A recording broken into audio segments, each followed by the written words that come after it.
Vi siete mai chiesti se sia più veloce un'auto o una moto? Naturalmente con veloce non intendo velocità massima, ma intendo in tutti i sensi. Quindi non so, ad esempio, in un giro di pista va più forte un'auto o una moto? Questa è la domanda a cui risponderemo oggi in questo video. Nella prima parte andremo a distinguere le varie categorie di auto e di moto. Nella seconda parte le confronteremo per vedere qual è più veloce. E nella parte finale di questo video confronteremo un giro on board su un'auto e su una moto per vedere quali sono le principali differenze. Ora, innanzitutto bisogna distinguere esattamente cosa si intende con auto e moto. Partiamo dalle auto. Ora distinguiamo tra due macro categorie. Auto stradali, ovvero omologate per la strada, e auto racing, ovvero studiate solo per le gare. Nelle stradali si va dal super pandino scassato del 98 sino a supercar fuori di testa come una Pagani Zonda. E in mezzo c'è il mondo. Nelle auto racing invece facciamo delle distinzioni importanti.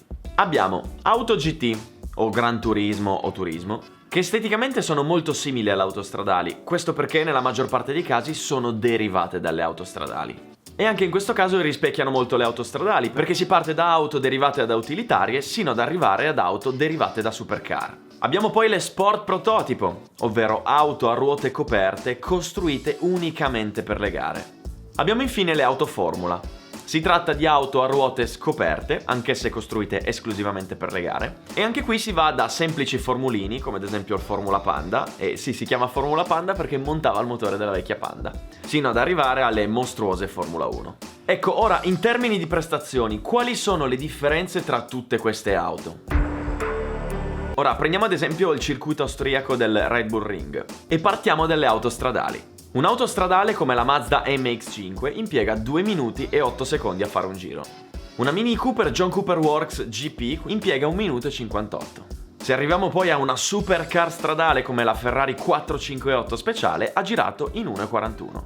Passiamo ora alle auto racing. Un'auto GT derivata da un'utilitaria come la 500 Abarth ha girato in 1,46 e 8, solo 5 secondi da una Ferrari 458 speciale. Ecco, questo vi fa capire quanto la preparazione di un'auto da corsa la renda estremamente più veloce. Ora, se si sale di categoria e si prende un'auto GT più spinta, come la Ferrari 488 GTE, ha girato in 1,28. Uno sport prototipo come la Oreca 07 ha girato in 1,18 e 4. Arriviamo poi al Formula e se prendiamo una categoria come la Formula Renault 2000 ha girato in 1,28. Cioè, rendetevi conto, la categoria entry level dei campionati internazionali di Formula gira come la più potente GT da gara al mondo. Concludiamo poi con la regina delle regine, la Mercedes Formula 1 2017. Siete pronti? 1,04. Cioè, praticamente nel tempo in cui una Mazda MX-5 fa un giro, un Formula 1 ne ha fatti 2. Ora, questo vi fa capire quanto incredibilmente grande sia la forbice tra le auto stradali e le auto da corsa e quanto incredibilmente forte vadano i Formula. Ok, ora teniamo da parte per un attimo le auto e passiamo alle moto. Ecco, nelle moto c'è un fattore molto importante, ovvero la cilindrata. Ora, questa c'è anche nelle auto. Il punto è che, mentre le differenze tra un BMW 1500 o 2000 sono poche, nelle moto, col cambiare della motorizzazione, cambia tutto. Se prendiamo ad esempio un R3, un R6 e un R1, le differenze sono abissali. Si tratta di 3 moto totalmente diverse. Ora, anche qui distinguiamo tra motostradali e motoracing. Tra le motostradali anche qui esistono un'infinità di modelli. Abbiamo le custom, le naked, le touring, le super sportive, le off-road. Tra le motoracing invece abbiamo le derivate di serie, ovvero prendi una super sportiva di serie e la prepari, e queste sono divise in 4 categorie. Abbiamo i monomarca speciali, oppure sono divise in cilindrate, quindi abbiamo 300, 600 e 1000. E abbiamo infine i prototipi. E qui abbiamo Moto3, Moto2, MotoGP. Ora, per fare un confronto c'è un problema, ovvero mentre con le auto puoi fare un giro tirato in pista con qualunque auto, con le moto non è così semplice. Un giro lanciato con una Harley o con una Touring può essere pericoloso, perché quando va in piega la moto tocca da tutte le parti. Per questo motivo parleremo soltanto delle naked e delle super sportive. Inoltre prenderemo in considerazione solo le moto di grossa cilindrata, perché se no questo video diventa lungo 6 ore. Per i tempi prendiamo come riferimento il circuito del Mugello. Ora, una naked stradale come l'Aprilia Tuono può girare circa in 2,08. Una super sportiva stradale 1000 scende sotto i 2 minuti, fino ad arrivare al record della Panigale 1299 in 1,55. E le moto da corsa invece? Una naked da corsa può girare in 1,58. Una superbike da corsa può girare in 1,50, mentre una MotoGP può girare in 1,47. Avete notato l'enorme differenza con le auto? Qui la forbice è incredibilmente più piccola. Mentre nelle auto la vettura più potente del mondo va il doppio di una stradale di base, nelle moto la moto più potente al mondo non va poi così tanto veloce di una moto stradale di base. Ok, ora che vi ho dato questa infarinatura generale sul mondo delle auto e delle moto, finalmente possiamo rispondere alla domanda: chi va più forte? Prendiamo l'auto più prestazionale del mondo, un Formula 1, e la moto più prestazionale del mondo, una MotoGP. A Austin il record della MotoGP è 2:01 e 188. Il record della Formula 1 invece è di 1:34 e 999, quasi 30 secondi a giro più forte. Quindi un Formula 1 demolisce qualunque moto al mondo. Per gli sport prototipi invece la Porsche 956 Hybrid ha girato in 1:44 e 656, quindi anche i prototipi battono qualunque moto. La pole position della Ferrari 488 GTE, che è la classe di GT più performante al mondo, è di 2:02 e 993. Quindi le MotoGP, anche se di pochissimo, battono praticamente qualunque GT da corsa. E le superbike invece? Ecco, le superbike invece se la giocano, perché la pole position dell'AMA, il campionato americano, è di 2:08 e 1, che è più lento della Ferrari 488 GTE, ma è più veloce della Porsche GT3, che ha girato in 2:09 e 0. Quindi la sfida tra superbike e auto GT dipende dalle auto. E per finire invece, cosa succede con le stradali? A Monza una BMW S1000 RR completamente di serie gira in 1,53, mentre una Porsche GT3 stradale gira intorno al 2,02. Quindi possiamo dire che per i mezzi stradali le moto battono praticamente qualunque auto stradale.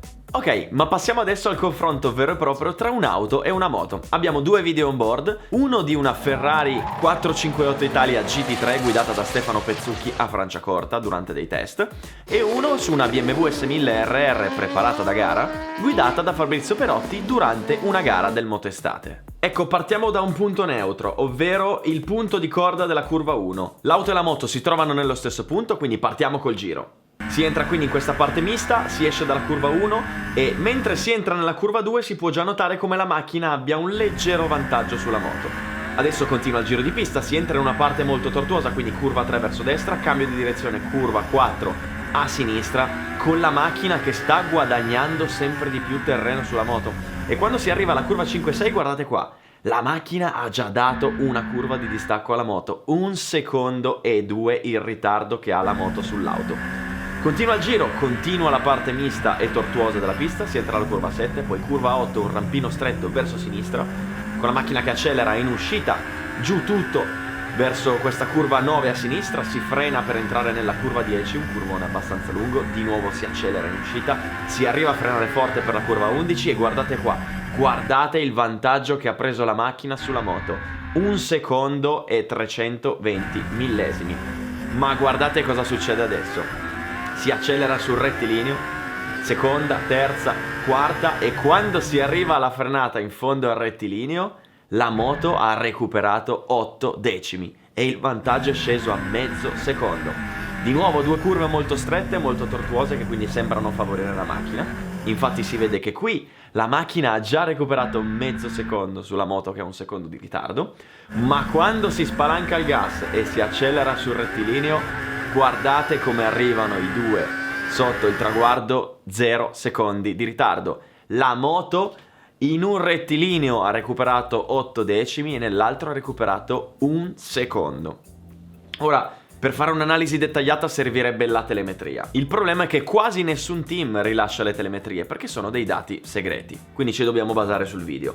Ma quello che abbiamo visto da questo video è che nel misto, quindi nelle curve e nei cambi di direzione, un'auto è molto più veloce di una moto, ma sul rettilineo non c'è paragone. Quindi tutto quello che una moto perde nel misto lo recupera poi sul rettilineo in velocità e in accelerazione. Se poi andiamo a prendere i tempi sul giro, notiamo che l'auto ha girato in 1:11 e 1, mentre la moto ha girato in 1:10 e 5, molto simili.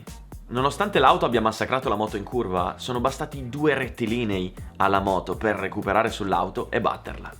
E per quanto riguarda la frenata?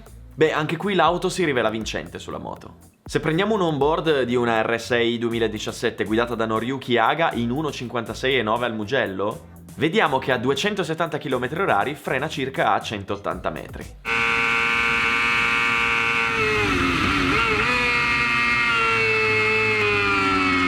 Al contrario, una Audi R8 GT3, che arriva a frenare a 261 km/h, quindi praticamente la stessa velocità, frena a 100 metri.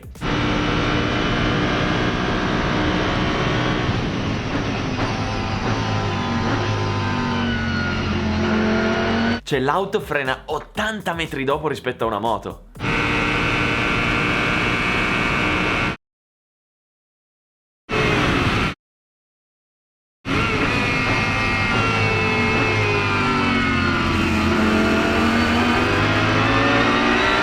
Ecco, quello che si evince in questi video è che tendenzialmente l'auto è più performante della moto in frenata e nel misto, ovvero nell'ingresso curva e nei cambi di direzione, mentre invece la moto è più veloce in accelerazione e nella velocità di punta. Infatti, se si fa un paragone, una MotoGP che parte da ferma accelera praticamente come un Formula 1. Bene, si conclude qui questo video tecnico. Spero che vi sia piaciuto il confronto tra auto e moto. Ho cercato di dire tutto quello che c'era da dire asciugandolo il più possibile. Se vi è piaciuto questo genere di video, ricambiate con un like, un commento, iscrivetevi al canale e fatemi sapere nei commenti che cosa vi piacerebbe vedere nei prossimi video. Ciao a tutti ragazzi!